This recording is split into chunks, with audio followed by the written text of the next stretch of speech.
50 రోజుల క్లాసులు చెప్పడానికి అమెరికా దేశంలోని న్యూయార్క్ పట్టణం నుండి ఒక మంచి ప్రొఫెసర్ వచ్చాడు. Bible college professor. ఆయన ఒక పాఠం మాకు టీచ్ చేస్తూ, పాఠము బోధిస్తూ బైబిల్లో ఒక సాక్ష్యాన్ని చెప్పాడు. ఆ సాక్ష్యం నాకు ఇప్పుడు జ్ఞాపకం వచ్చింది. ఈరోజు సాయంకాలం ఈ వాక్యాన్ని ధ్యానిస్తుంటే ఆ సాక్ష్యాన్ని మీకు చెప్తాను.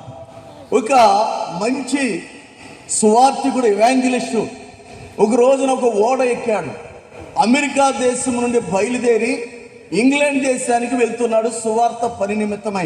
18వ శతాబ్దంలో జరిగిన సాక్ష్యం.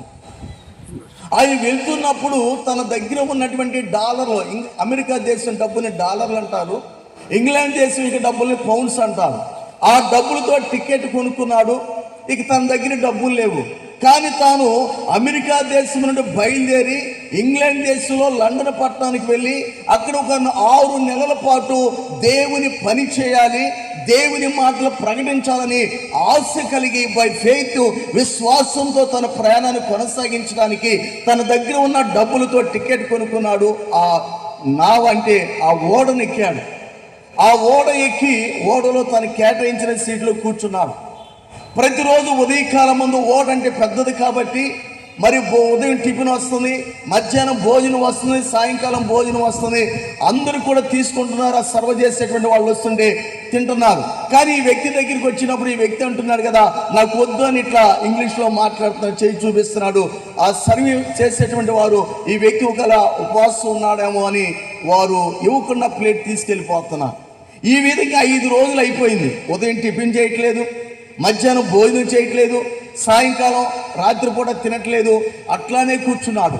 ఈ దైవజనుడు అనుకుంటున్నాడు, నా దగ్గర డబ్బులు లేవు కదా, టిఫిన్ కొంటే నేను డబ్బులు ఇవ్వాలి, మధ్యాహ్నం లంచ్ తీసుకుంటే డబ్బులు ఇవ్వాలి, సాయంకాలం డిన్నర్ ప్లేట్ తీసుకుంటే డబ్బులు ఇవ్వాలి. నేను విశ్వాసంతోనే నా యొక్క ఓడ ప్రయాణం కొనసాగించి నేను అక్కడ సువార్త ప్రకటిస్తే దేవుడి నన్ను పోషిస్తాడు, లేక ఈ ఓడలోనే దేవుడు నన్ను పోషిస్తాడు కదా అని తన మనస్సులో ప్రార్థన చేసుకుంటూ అదే రూమ్లో అదే ప్లేస్లో కూర్చుని ఉన్నాడు.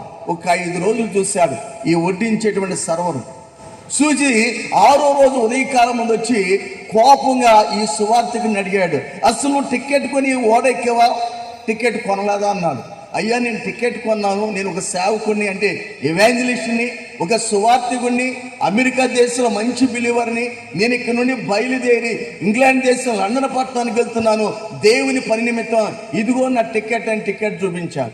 ఓ పిచ్చి నాయన, నువ్వు టికెట్ కొన్నావు కాబట్టి ఆ టికెట్లోనే మేము ఓడ దిగేంత వరకు నీకు భోజనం కానీ, అన్నం కానీ, టిఫిన్ కానీ, టీ కానీ, కాఫీ కానీ, వాటర్ కానీ అన్నీ మేమే సప్లై చేయాలి, ఇదిగో నువ్వు తినని అన్నం ప్లేట్ ఇచ్చాడంటే ప్రభుకు మహిమ కలుగును గాక. కానీ తన ఎదుట డబ్బులు లేవు అనేటువంటి ఒక సమస్య ఉన్నది. ఆ దైవజనుడు, నా దగ్గర డబ్బులు లేవు, టిఫిన్ తినాలంటే డబ్బులు లేవు, మధ్యాహ్నం లంచ్ తీసుకోవాలంటే డబ్బులు లేవు, సాయంకాలం డిన్నర్ భోజనం చేయాలంటే డబ్బులు లేవు, మంచినీళ్ళు తాగాలంటే ఓడ లేకుండా వస్తే డబ్బులు లేవు.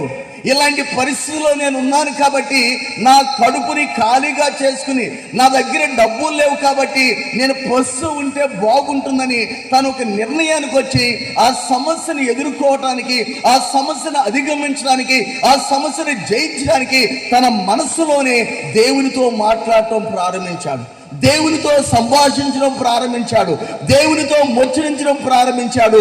6వ రోజున అవతల సర్వ్ చేసేటువంటి వ్యక్తి వచ్చి ఈ సేవకుని సువార్తకుని పలకరించి తన సమస్యను పరిష్కరించాడు. దేవునికి మహిమ కలుగును గాక. హల్లెలూయా. మీ రాత్రి నీ సమస్యను ఎదుర్కొని నువ్వేం చేయాలంటే ప్రభుని స్తుతించాలండి.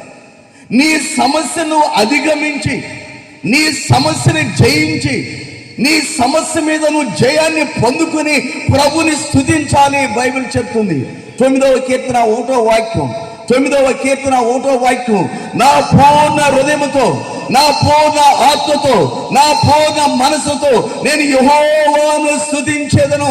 86వ కీర్తన 12వ వాక్యం సెలవిస్తుంది. 86వ కీర్తన 12వ వాక్యం సెలవిస్తుంది, నా పూర్ణ హృదయముతో నేను యెహోవాకు కృతజ్ఞతాస్తుతులు చెల్లిస్తున్నాను. దేవుణ్ణి మనం స్తుతించాలి. మనం పరిపూర్ణంగా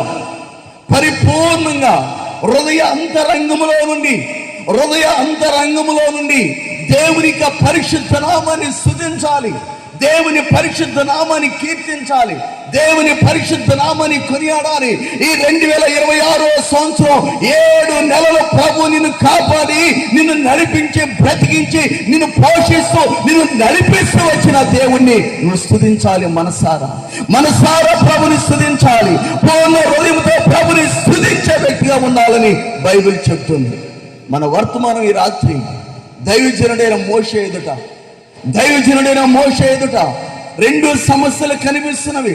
దైవజనుడైన మోషే నాయకత్వంలో ఇశ్రాయేలు ప్రజలు 20 లక్షల మంది ప్రజలని బైబిల్ స్కాలర్స్ కొంతమంది చెప్తున్నారు. కాల్పలో 6 లక్షల మంది అని బైబిల్లో రాయబడింది. ఏమైనప్పటికీ ఇశ్రాయేలుల ప్రజలు ఐగుప్తు దేశంలో నుండి బయటకు వచ్చారు. 430 సంవత్సరాల తర్వాత ఐగుప్తు అనుభవంలో నుండి, చీకటిలో నుండి, అపరాధములో నుండి, పాపములో నుండి, శాపములో నుండి వారు బంధకాల్లో నుండి బయటకు వచ్చారు. సంతోషంగా ఉన్నారు, ఆనందంగా ఉన్నారు. ఈ లోపు వారి ప్రయాణం ఎర్ర సముద్రం దగ్గరికి వచ్చింది. ముందు ఎర్ర సముద్రం కనిపిస్తుంది. అయ్యో, 430 సంవత్సరాల తర్వాత మనం బయటకు వచ్చి సంతోషంగా ఉన్నాం కదా, మన ఎదుట ఎర్ర సముద్రం కనిపిస్తుంది, ముందుకు వెళితే ఆ సముద్రంలో మునిగి మనం చనిపోతాం అని వారు తలలు వెనుదిరిగారు. వెనక నుండి ఫరో చక్రవర్తి యొక్క రథాలు, ఫరో చక్రవర్తి యొక్క గుర్రాలు, ఫరో చక్రవర్తి యొక్క సైన్యము, ఆ రథాలు, రౌతుల యొక్క శబ్దము, చప్పుడు వినిపిస్తూ ఉంది, వారి కేకలు. అలాంటి పరిస్థితుల్లో ఇశ్రాయేలు ప్రజలు భయపడిపోతున్నారు. 430 సంవత్సరాల తర్వాత మనం బయటకు వచ్చాం. అయినా ఫరో శత్రు సైన్యము మనల్ని విడిచిపెట్టట్లేదు, మనల్ని వదిలిపెట్టట్లేదు, మనల్ని చంపబోతున్నారు, మనల్ని హతమార్చబోతున్నారు అని చెప్పి వారు ఏం చేశారంటే మిక్కిలి భయపడ్డారంటండి. ఏం చేశారండి? అక్కడ రాయబడిన వాక్యం నిర్గమ 14:10 చదవదు కానీ మిక్కిలి భయపడ్డారు, ఎక్కువగా భయపడ్డారు, అధికంగా భయపడ్డారు. అక్కడ వాక్యంలో మనం చూస్తే ఇశ్రాయేలీల ప్రజలు ఎందుకు మిక్కిలి భయపడ్డారు? ఒక వ్యక్తి కానీ, ఒక కుటుంబం కానీ ఎప్పుడు భయపడతారు? మనం ఆలోచిద్దాం. ఎప్పుడు భయపడతారు అంటే, ఒక సమస్య మనకు వచ్చినప్పుడు, సమస్యను చూసినప్పుడు మనం భయపడతాం. ఒక శ్రమ మనకు వచ్చినప్పుడు, ఆ శ్రమను చూసినప్పుడు మనం భయపడతాం. ఒక శోధన మన కుటుంబానికి వచ్చినప్పుడు, ఆ శోధన చూసినప్పుడు మనం భయపడతాం. ఇశ్రాయేలు ప్రజల ఎదుట ఒక సమస్య ఉన్నది, ఇశ్రాయేలు ప్రజల వెనుక మరొక సమస్య ఉన్నది. ఈ 2 సమస్యల మధ్య ఇశ్రాయేలీలనే ఒక కుటుంబము చిక్కుకుపోయింది. ముందు సమస్య, వెనుక సమస్య. ముందు ఎర్ర సముద్రం సమస్య, వెనుక శత్రు సైన్యం సమస్య. ముందుకు వెళ్ళినా చనిపోతారు, వెనుకకు వెళ్ళినా చనిపోతారు. ఈ 2 వాహనాల మధ్య, ఈ 2 సమస్యల మధ్య మనం ఏమైపోతామంటే చిక్కుకుపోతాం. ప్రియ దైవ జనాంగం, ఒకసారి గత 4-5 నెలల కిందట కారులో ఇక్కడ నుండి బయలుదేరి కాకినాడ వెళ్తున్నాం. కాకినాడలో వాక్యం చెప్పడానికి, ప్రార్థనకి. రాజమండ్రి దగ్గరలోకి మధ్యరాత్రి ఇక్కడ అంటే 2 గంటలకు బయలుదేరాం. తెల్లవారుజామున నాగార్జున సాగర్లో 11 గంటలకు అక్కడ వాక్యం చెప్పాలి. కాకినాడలో మా టీం 4-5 వెళ్తున్నాం కారులో. రాజమండ్రి గోదావరి బ్రిడ్జి యువతల కొవ్వూరు దగ్గర మగతలాగా వచ్చింది. కారులోనే నిద్రపోతున్నాను, మగత వచ్చింది. ఆ మగతలో ఒక దర్శనం వస్తుంది. ఆ దర్శనం ఏమిటంటే కారు వచ్చి ఢీకొన్నట్లుగా, రక్తం చింది మా మీద పడినట్లుగా ఒక దర్శనం వచ్చింది. వెంటనే తుల్లిపడి లేచి కారు నడిపిస్తున్న బ్రదర్ చంటికి చెప్పాను, చంటి, ఈ గోదావరి సరౌండింగ్స్లో మనకి యాక్సిడెంట్ జరగబోతుంది, దేవుడు చెప్పాడు, ఇప్పుడే దర్శనం వచ్చింది, నువ్వు కారు జాగ్రత్తగా డ్రైవ్ చేయమని చెప్పాను. మేమందరం కూడా కారులో ప్రార్థన చేస్తున్నాం. టైం 9:30 అట్లా అవుతుంది ఉదయాన్ని. ఈ దేవుడు చెప్పిన ఒక 5 నిమిషాల్లో మాకంటే ముందు కారు ఢీకొని గోదావరి కొవ్వూరు టోల్ గేట్ దగ్గర సమీపంగా 2 కార్లు యాక్సిడెంట్ అయినాయి. ట్రాఫిక్ ఫుల్ జామ్ అనమాట. దెబ్బలు తగిలి విరిగిపోయిన రక్తం చింది కొట్టేసింది. అలాంటి భయంకరమైన పరిస్థితిలో ముందు వాహనాలు ఉన్నాయి, వెనక వాహనాలు ఉన్నాయి. నా టెన్షన్ ఏంటంటే కాకినాడలో 11 గంటలకు నేను ఉండాలి. ఈ ట్రాఫిక్ క్లియర్ కావాలంటే ఎంత టైం పట్టిద్దో, దాదాపుగా 30 గంట సమయం ట్రాఫిక్ క్లియర్ చేయడానికి పోలీస్ డిపార్ట్మెంట్ వారికి టైం తీసుకున్నారు. దేవుడు ఒకసారి ఆలోచించండి, అలాంటి గొప్ప దేవుడు ఎంత శక్తిమంతుడు ఒకసారి ఆలోచించండి. ఒక 5 నిమిషాల్లో జరగబోతున్నటువంటి యాక్సిడెంట్, ఒక 5 నిమిషాల్లో జరగబోతున్నటువంటి యాక్సిడెంట్ను ప్రభు చూపించి మాకు ఆ ప్రమాదాన్ని తప్పించి వేరే వరకు జరిగింది. ఆ ట్రాఫిక్లో నుండి ముందు మాకు వాహనాలు ఉన్నాయి, వెనుతిరిగి మరలా 2వ గేట్లో నుండి వెళ్దామన్నా కానీ, మరొక వంతెన మీదకి గోదావరి నది దాడదామన్నా కానీ వెనక్కి వెళ్ళటానికి కూడా అవకాశం లేదు. ముందు కార్లు వెనక కార్లు మధ్యలో మేము ఇరుక్కుపోయాం. దాదాపుగా 45 నిమిషాల నుండి గంట సమయం వరకు. ఇక్కడ ఇశ్రాయేలు ప్రజలకు ముందు ఎర్ర సముద్రం కనబడుతుంది. ఇశ్రాయేలు ప్రజలు వెనుతిరిగి వెళ్ళిపోదాం అంటే ఫరో శత్రు సైన్యం తరుముకొని వస్తుంది. ముందుకు వెళ్ళినా చనిపోతారు, వెనుకకు వెళ్ళినా చనిపోతారు. అలాంటి సందర్భంలో నిర్గమాకాండం 14వ అధ్యాయం 10వ వాక్యంలో రాయబడింది, వారి మిక్కిలి భయపడి యెహోవాకు మొర్రపెట్టిరి. ఎవరికి ప్రార్థన చేశారంటండి? దేవునికి ప్రార్థన చేశారు. హల్లెలూయా. ఆ తర్వాత దేవుడు ఎర్ర సముద్రాన్ని 2 పాయలుగా చేయటం, 6 నెలల మీద నడిపించిన తర్వాత నిర్గమాకాండం 15వ అధ్యాయంలో దేవుడు అక్కడ వారి జీవితాల్లో నుండి పరిశుద్ధాత్మ దేవుడు వారిని విడిపించినట్లుగా, తద్వారా దేవుని యొక్క పరిశుద్ధ నామాన్ని దైవజనుడైన మోషే ప్రభుని స్తుతిస్తున్నారు. ఇది ఇంట్రడక్షన్, ఉపోద్ఘాతం.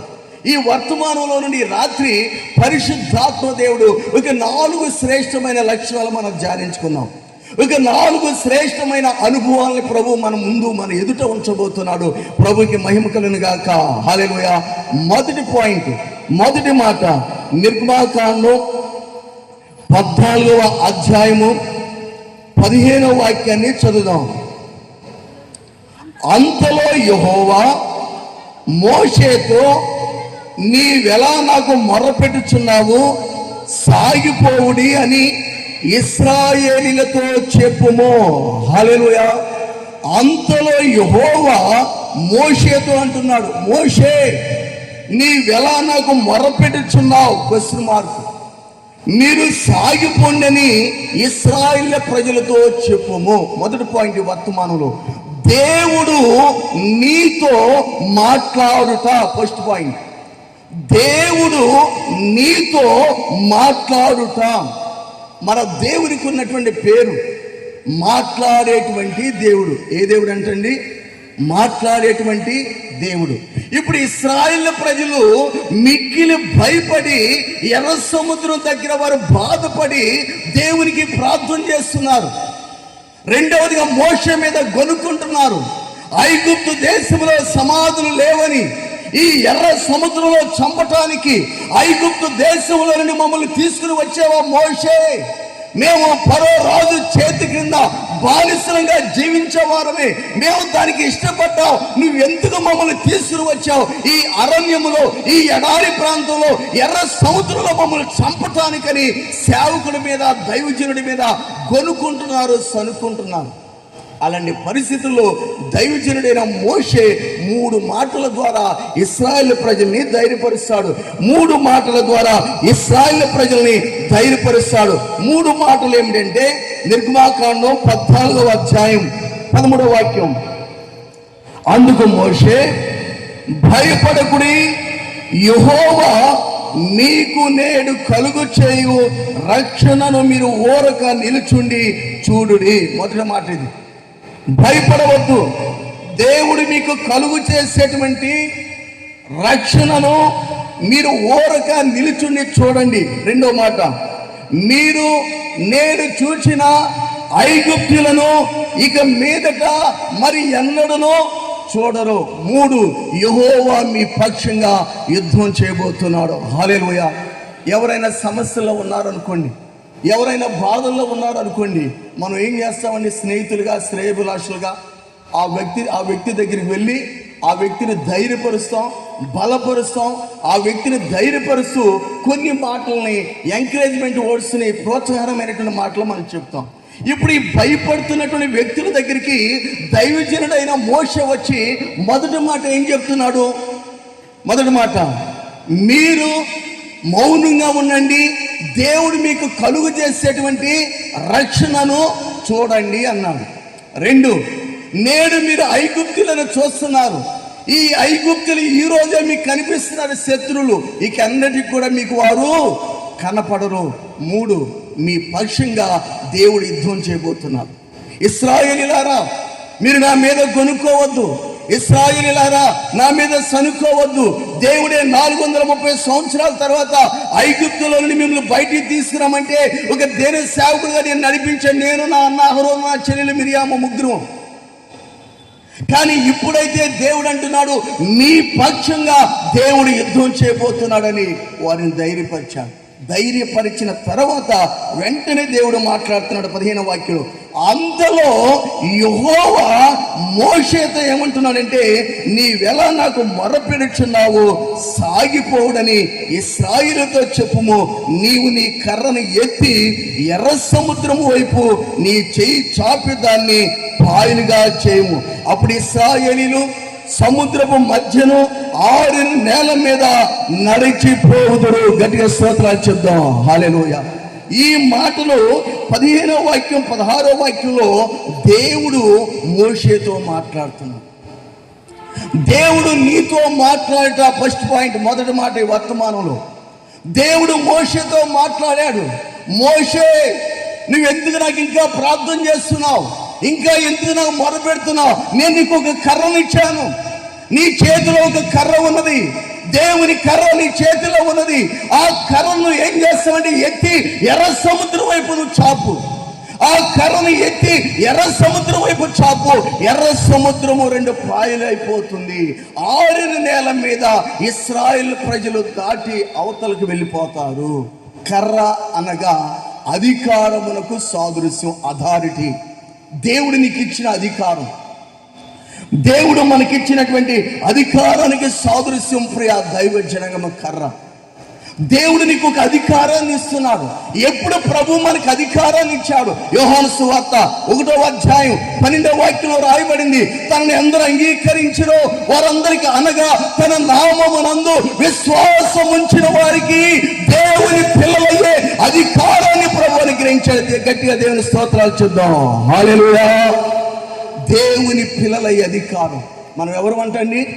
దేవుని పిల్లలం, దేవుని బిడ్డలం, క్రీస్తు రక్తము చేత కడగబడిన వారం, ప్రశస్తమైన రక్తం చేత కడగబడిన బిడ్డలం, యేసయ్య పిల్లలం. కాబట్టి దేవుని పిల్లలయ్యే అధికారాన్ని ప్రభు మనకి ఇచ్చాడు. ఈ అధికారాన్ని మనం ఏం చేయాలంటే ఉపయోగించాలి. కొంతమంది దేవుడు అధికారాన్ని ఇచ్చాడు, ఆ అధికారాన్ని ఉపయోగించరు. ఉదాహరణ, మన ఇంటికి పాము వచ్చింది, మన ఇంట్లో కర్ర ఉంది, మనం ఏం చేయాలి? ఆ పావును చూసినప్పుడు మన ఇంట్లో ఉన్నటువంటి కర్రను తీసుకొచ్చి ఆ సర్పాన్ని, పావుని చంపడానికి ప్రయత్నం చేయాలి, చంపాలి. లేకపోతే ప్రక్కవారిని పిలిచి మన ఇంట్లో ఉన్న కర్రనిచ్చే కర్రతో కొట్టమని చెప్పాలి. ఆ కర్ర అనేది అధికారం. సర్పం అనేది సాతానుడు, దుష్టుడు. మన ఎదుట ఉన్నటువంటి దుష్టుడిని మనం ఎదుర్కోవాలంటే ప్రభు నీకు ఒక అధికారం ఇచ్చాడు. ఈ అధికారానికి రిలవెంట్ గా మత్తయి సువార్త 7వ అధ్యాయం 7వ వాక్యం నుండి 11వ వాక్యం వరకు నోట్ చేసుకుని అక్కడ రాయబడింది, మీరు అడగండి నేను మీకు ఇస్తాను అన్నాడు దేవుడు. ఈ అధికారాన్ని ఉపయోగించాలి.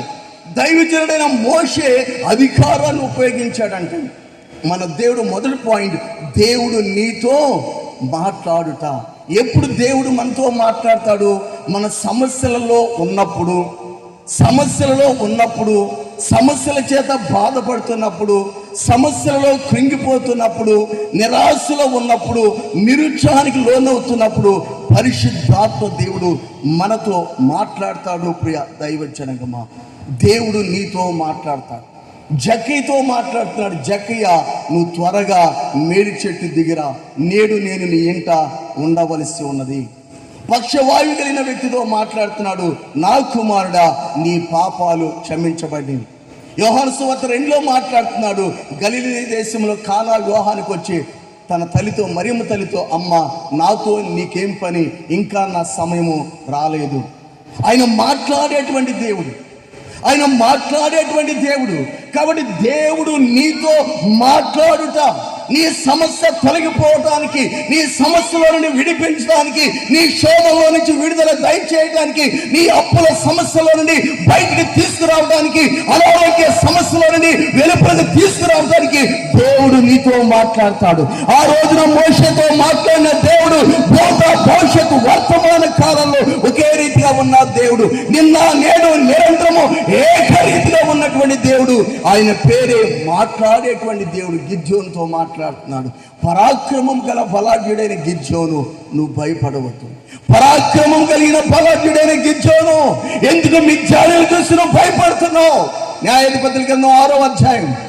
ఎందుకు మిథ్యాలను చూసి నువ్వు భయపడుతున్నావు? నువ్వు పిరికితనం కలిగిన వ్యక్తి కాదు, పరాక్రమం గల బలాఢ్యుడు అని దేవుడు మాట్లాడుతున్నాడు.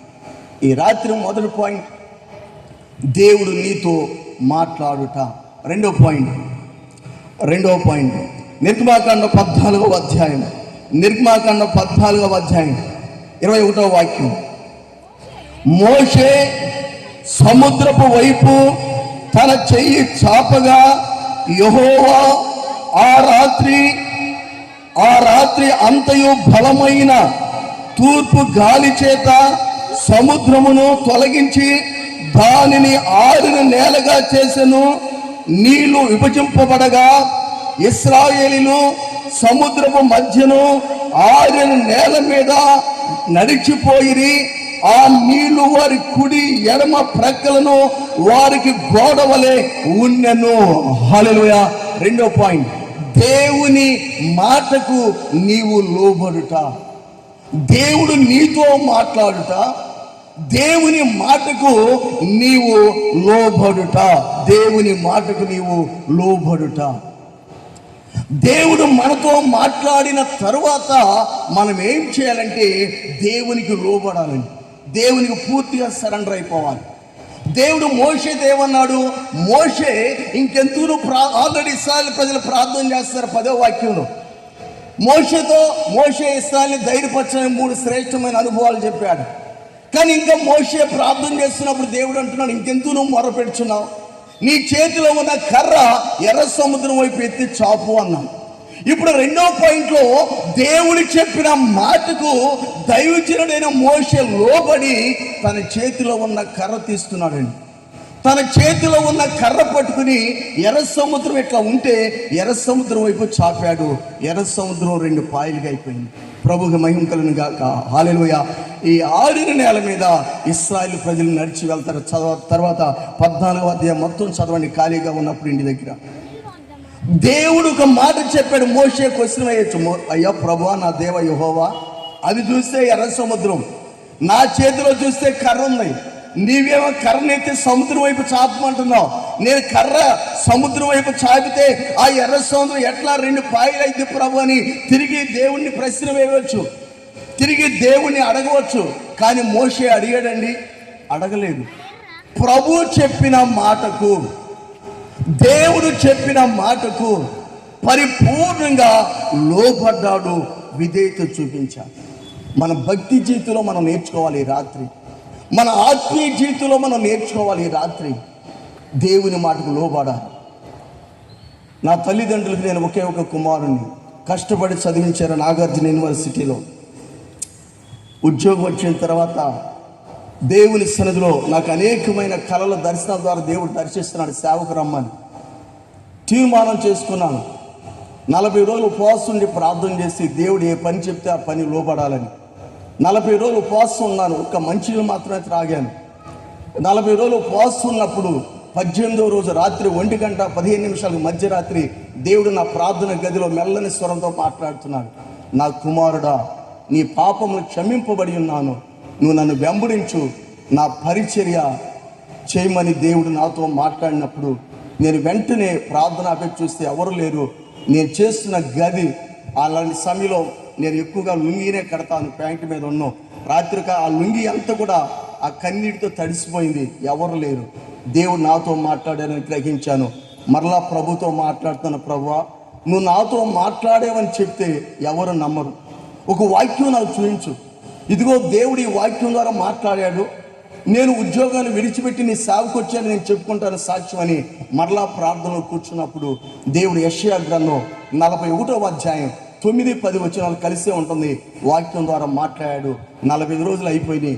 1997వ సంవత్సరం ఆగస్టు 28వ తేదీన నా ఉద్యోగానికి కాలేజీ లెక్చరర్గా రాజీనామా చేసి బైబిల్ కాలేజీకి బెంగళూరుకి వెళ్ళటానికి ప్రభు కృప చూపించాడు. దేవుడు మాట్లాడాడు. ఆ యొక్క దేవుని మాటకు నేను లోబడుతున్నప్పుడు నా తల్లిదండ్రులు కష్టపడి చదివించి ఉద్యోగం తెప్పించారు, కన్నీరు మున్నీరుగా విలపించారు. ఈరోజు ఇద్దరు కూడా లేరు, రక్షణ పొంది దేవుని రాజ్యంలో ఉన్నారని నమ్ముచున్నారు. ఉద్యోగం మానొద్దని ఇద్దరు కూడా ఏడ్చారు, దుఃఖించారు, ఎంతో కన్నీరు కార్చారు, బ్రతిమలాడారు. కానీ ప్రభువు నాతో మాట్లాడాడు. నేను దేవుని మాటకు లోబడాలి, దేవుని మాటకు విధేయత చూపాలి, అనేక ఆత్మ యవన బిడ్డలను ప్రభు కొరకు సంపాదించాలని ఒక దృఢమైన తీర్మానంతో 97వ సంవత్సరం ఆగస్టు 28వ తేదీన నా రిజిగ్నేషన్ లెటర్ ఇచ్చేయడానికి ప్రభు కృప చూపించాడు. ఈ రోజున 29 సంవత్సరాలు నేను సేవకు వచ్చి 53 సంఘాలకు ఒక ఆత్మీయ తల్లిదండ్రులుగా నేను నా భార్యను దేవుడు నిలబెట్టి వాడుకుంటున్నాడు. ప్రభుకి మహిమకరంగా లోబడాలి. చిన్న కడవరి ఉజ్జీవమ్మాలు రగిలించుము. అందరూ ఆత్మవర్షం మాపై కురిపించుము. కడవరి ఉజ్జీవం మీరు ఆమేన్. ఆత్మవర్షం మాపై కురిపించుము. కడవరి ఉజ్జీవమ్మాలు రగిలించుము. నీ ఆత్మతో సంధించుము. అభిషేకంతో నింపుము. నీ ఆత్మతో సంధించుము. అభిషేకంతో అందరూ పాడాలి. నీ ఆత్మతో సంధించుము. అభిషేకంతో నింపుము. నీ అగ్నిలో మండించుము. వరాలతో నింపుము. నీ ఆత్మతో సంధించుము. అభిషేకంతో నింపుము. నీ అగ్నిలో మండించుము. వరాలతో నింపు. మరదే నీ ఆత్మతో సంధించుము. అభిషేకంతో నింపుము. నీ అగ్నిలో మండించుము. వరాలతో నింపుము. ఆత్మవర్షం మాపై కురిపించుము. కడవరి ఉజ్జీవమ్మాలు రగిలించుము. దేవవర్షం మాపై కురిపించుము. కడవరి ఉజ్జీవమ్మాలు రగిలించుము. యెషయా పెదవులు కాచితివి. సేవకు నీవు పిలచితివి. యెషయా పెదవులు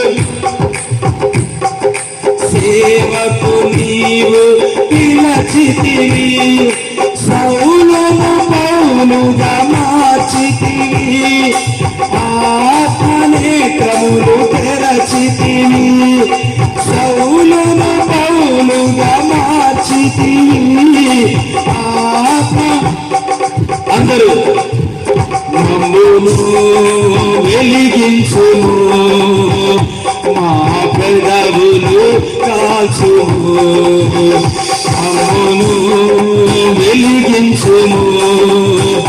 మా పెదవులు కాల్చుము. మమ్మును వెలిగించుము. మా పెదవులు కాల్చుము. అందరూ మమ్మును రగిలించుము. మా పెదవులు కాల్చుము. మమ్మును వెలిగి చేతులపైకి చప్పలు పెడుతూ మా పెదవులు కాల్చుము. కాల్చుము మమ్మును వెలిగించుము మా పెదవులు కాల్చుము మమ్మును వెలిగించుము మా పెదవులు కాల్చుము మమ్మును వెలిగించుము మా పెదవులు కాల్చుము మమ్మును మండించుము మా పెదవులు కాల్చుము మమ్మును బలపరచుము మా పెదవులు కాల్చుము మమ్మును వెలిగించుము మా పెదవులు కాల్చుము మమ్మును వెలిగించుము మా పెదవులు కాల్చుము మమ్మును వెలిగించుము మా పెదవులు అందరూ సభలు పెడుతూ మమ్మును వెలిగించుము మా పెదవులు కాల్చుము మమ్మును వెలిగించుము మా పెదవులు కాల్చుము మమ్మును వెలిగించుము మా పెదవులు కాల్చుము మమ్మును వెలిగించుము మమ్మును వెలిగించుము మమ్మును వెలిగించుము మమ్మును వెలిగించుము మమ్మును వెలిగించుము మమ్మును వెలిగించుము మమ్మును వెలిగించుము వెలిగించుము వెలిగించుము వెలిగించుము వెలిగించుము వెలిగించుము వెలిగించుము మండించుము మండించుము మండించుము రగిలించుము రగిలించుము రగిలించుము రగిలించుము రగిలించుము రగిలించుము రగిలించుము రగిలించుము రగిలించుము రగిలించుము